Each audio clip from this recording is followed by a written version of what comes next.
मित्रों, आप सबों को नमस्कार। आज एक बहुत महत्वपूर्ण मामले पर ये पार्टी की ओर से प्रेस में कर रहा हूँ। डॉक्टर पात्रा भी साथ में हैं।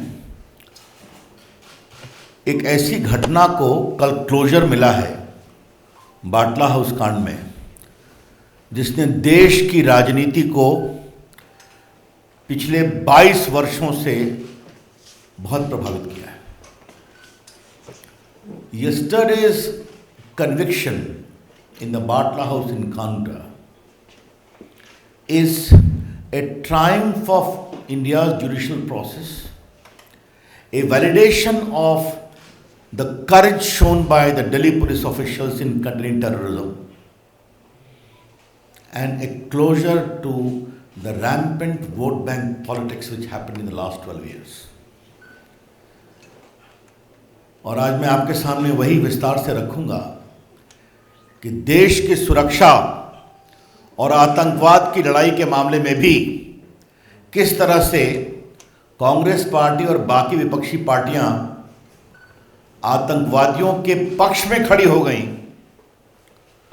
और दिल्ली के अंतर्गत एक भीषण आतंकवादी हमला हुआ था, उसमें पूरे पुलिस के हिम्मत को तोड़ने की कोशिश की। आपको मालूम है 13 सितंबर 2008 को दिल्ली में सिलसिलेवार धमाके हुए थे। ग्रेटर कैलाश में हुए थे, डिफेंस कॉलोनी में हुए थे, शायद कनॉट प्लेस में हुए थे, कई जगहों पर हुए थे। इसमें 39 लोग मारे गए और 159 घायल हुए। It was a deadly terrorist attack. स्वाभाविक है, भारत की राजधानी दिल्ली है, 30 लोग मारे गए, 159 घायल हुए।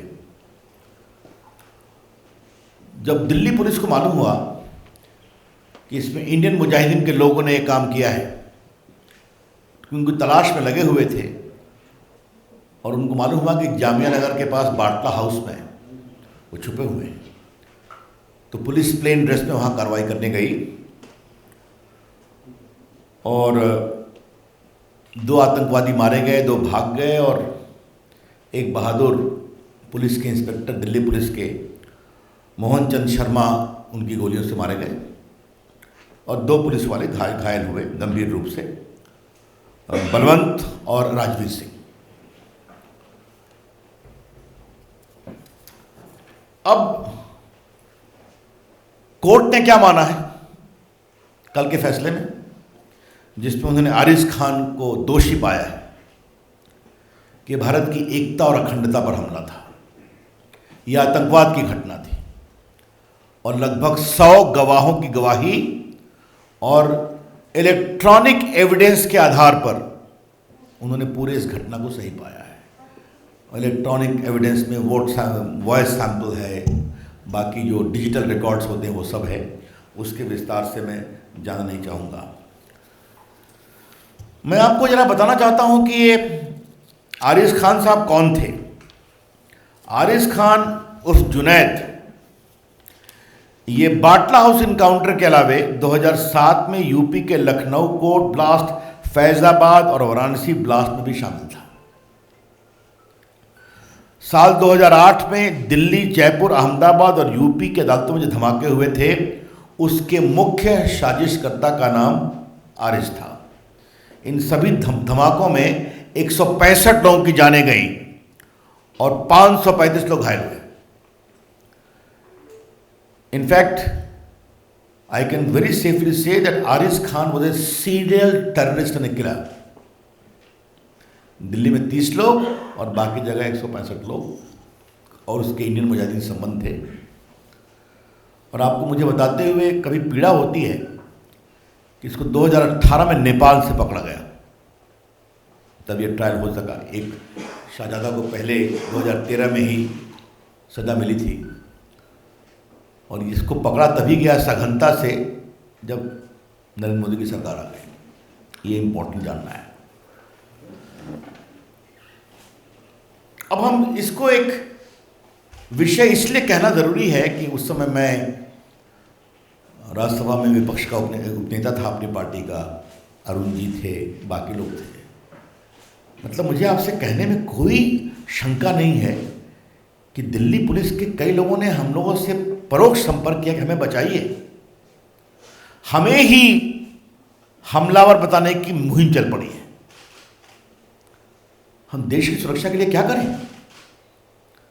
आपने सलमान खुर्शीद का वक्तव्य सुना होगा कि सोनिया गांधी को मालूम हुई इस हमले के बारे में और 2 लोग आतंकवादी मारे गए तो आंखों में आंसू उनके आए थे। ये पब्लिक स्टेटमेंट है, रिकॉर्ड पर है, आज के अखबारों ने कहा है। उस समय पार्टी का मुख्य प्रवक्ता भी था स्वनाम धन दिग्विजय सिंह, तो आजमगढ़ चले गए और उनका एक पब्लिक स्टेटमेंट था कि गोली तो यहां पर लगी है सर के ऊपर, तो हमला कहां से करेंगे? मैंने पूरे इस घटना को एक प्रकार से जबरदस्त संदेह में डालने की कोशिश की गई। There was a conscious, deliberate and consistent attempt to cast serious doubt over the authenticity of this Batla House incident, designed to weaken the morale of the Delhi police and give clear support to terrorists in their design. Why? For pure vote bank politics. सिर्फ vote bank politics के लिए किया जा रहा था। मुझे याद है मैंने दिल्ली के बीजेपी दफ्तर में एक बड़ा प्रेस कॉन्फ्रेंस किया था, उस समय 11 अशोक रोड हुआ करता था। अगर आप लोगों ने पुराने रिकॉर्ड को देखेंगे तो मैंने कहा सोनिया जी मुझे आपसे एक सवाल पूछना है कि आपकी सरकार जिसकी आप चेयरपर्सन हैं वो मोहन चंद शर्मा जी को अशोक चक्र की घोषणा देती है जो 2009 में दिया गया, और आपके महामंत्री जनरल सेक्रेटरी श्रीमान दिग्विजय सिंह आजमगढ़ के जा करके इस पर सवाल उठा रहे हैं। आपका क्या स्टैंड है? हमने 2 दिन लगातार सुनील से सवाल पूछा, वो इतनी एम्बैरेस्ड हुई कि शायद मजबूरी में देश के दबाव में दिग्विजय सिंह को कुछ क्लैरिफिकेशन देना पड़ा।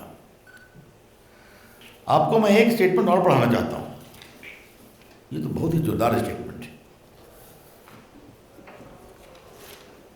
अक्टूबर 17, 2008 या कहिए अक्टूबर 18 होगा, ये एक्सप्रेस न्यूज़ सर्विस की रिपोर्ट है। मैं इसको खाली 2 लाइन पढ़ूंगा और आप सुने।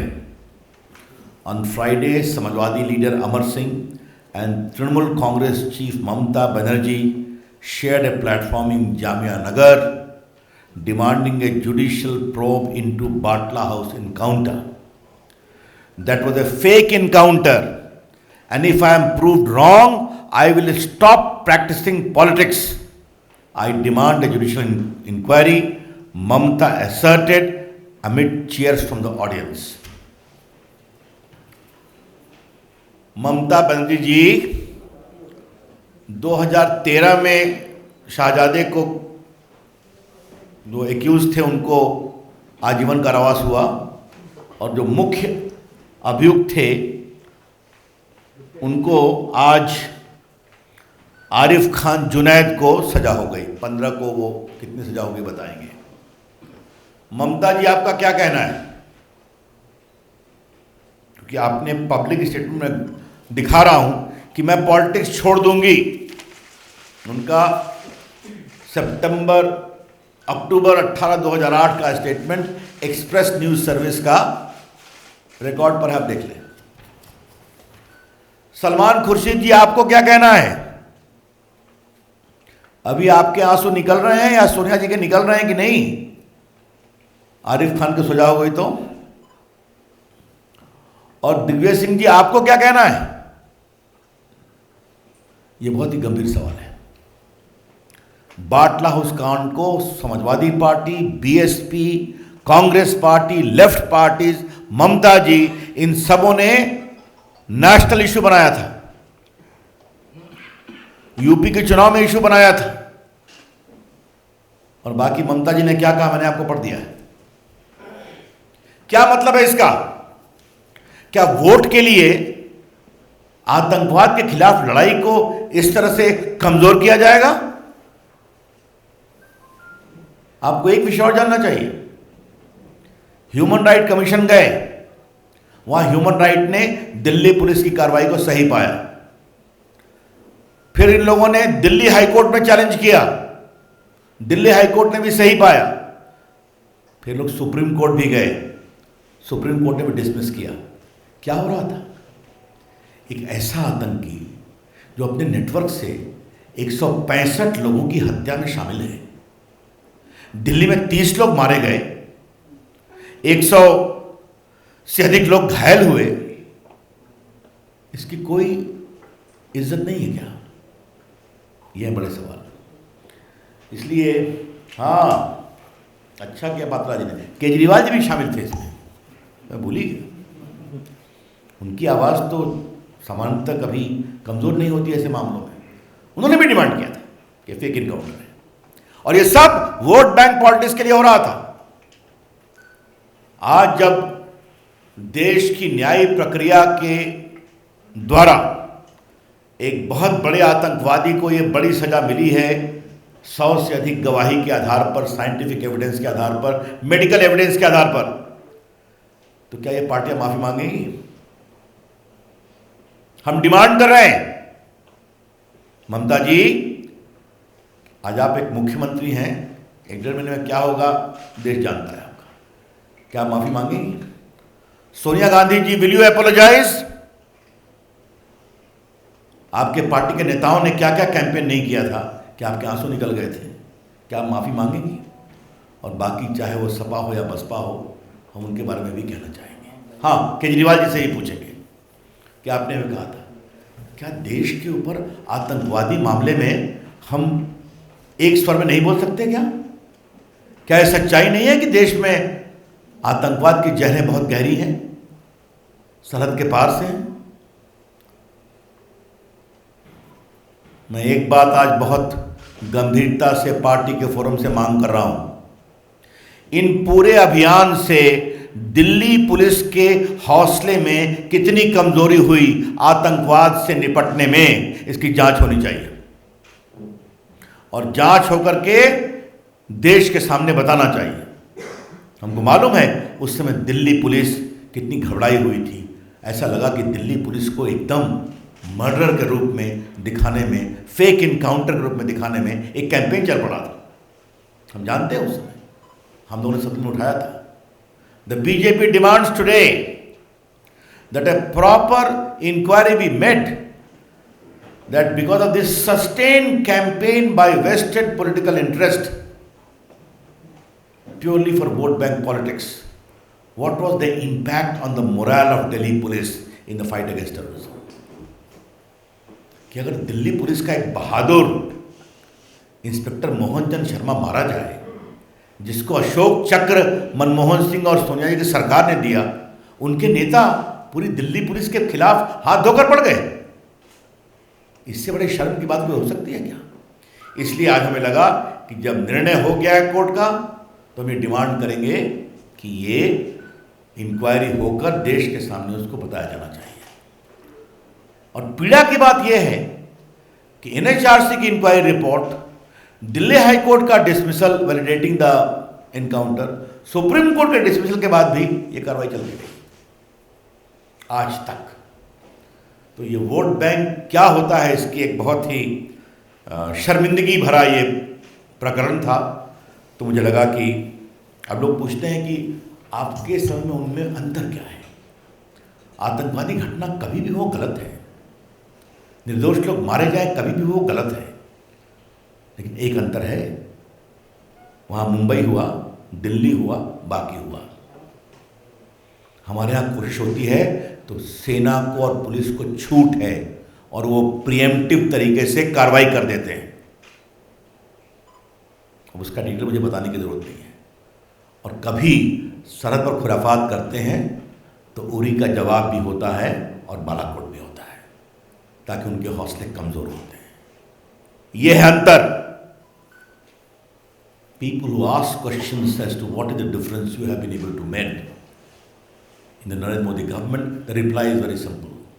Terrorism any day is something to be condemned about. The nation needs to speak in one voice. But the difference is, then Mumbai happened, Delhi happened. Today, if they try the police is given freedom to undertake preemptive strike, and their conspiracy and their cells are contained. And if they do something, then Uri is the response and Balakot is the response to break their complete backbone. That is the basic difference. तो मित्रों, मुझे अपनी ओर से यही महत्वपूर्ण बातें कहनी थी और मैंने इसमें सारी बात फैक्चुअली कही है। कई चीज़ों को मैं स्वयं सदन में उठाता रहा हूँ। तो आज कांग्रेस को जवाब देने का समय है। आज वोट बैंक की सियासत करने वालों को जवाब देने का समय है। आज उनके माफ़ी मांगने का समय है। और आज के दिन दिल्ली पुलिस को किसने कमज़ोर करने की कोशिश की, उनके हौसले को, उसकी जांच करके उस जांच की रिपोर्ट को देश के सामने लाने की ज़रूरत है। आज के दिन मैं शहीद मोहनचंद शर्मा के बलिदान पर उनको विनम्र प्रणाम करता हूँ, उनके पूरे परिवार के जज्बे को सलाम करता हूँ। और जिस दिल्ली पुलिस के जवानों ने बाटला हाउस में संघर्ष किया और बहुत बड़े आतंकवाद से देश को बचाने की कोशिश की, उनके साहस को भी अभिनंदन करता हूँ। धन्यवाद।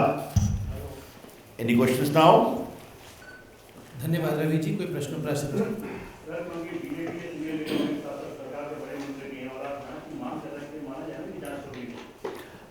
मैं पार्टी के फोरम से बात कर रहा हूँ। आप अनुभवी पत्रकार हैं। जब मैं यहाँ आता हूँ तो पार्टी के कार्यकर्ता के रूप में आता हूँ और देश की अपेक्षा मैं आग्रह कर रहा हूँ। बाकी शासन अपनी प्रक्रिया से उसके बारे में करने का।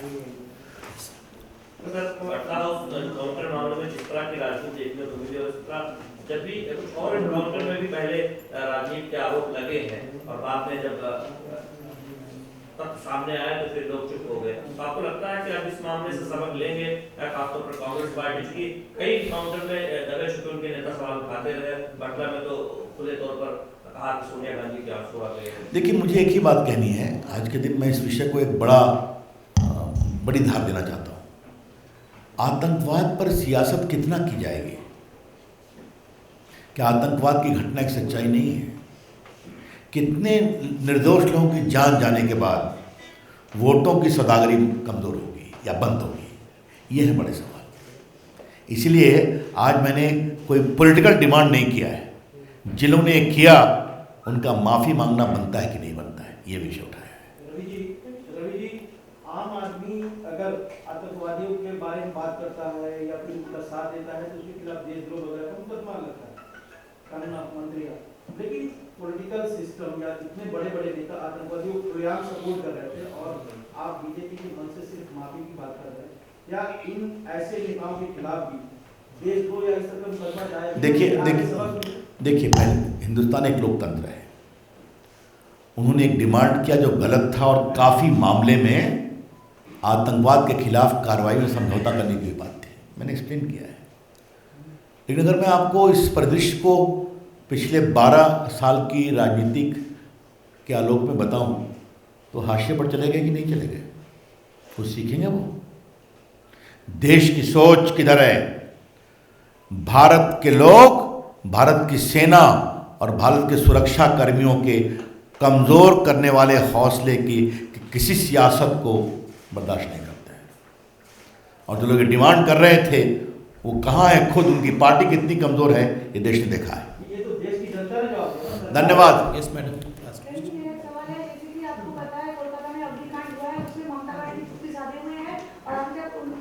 पार्टी के लोग वहाँ जवाब देंगे, जरूर देंगे। ये आज का विषय एक दूसरा है।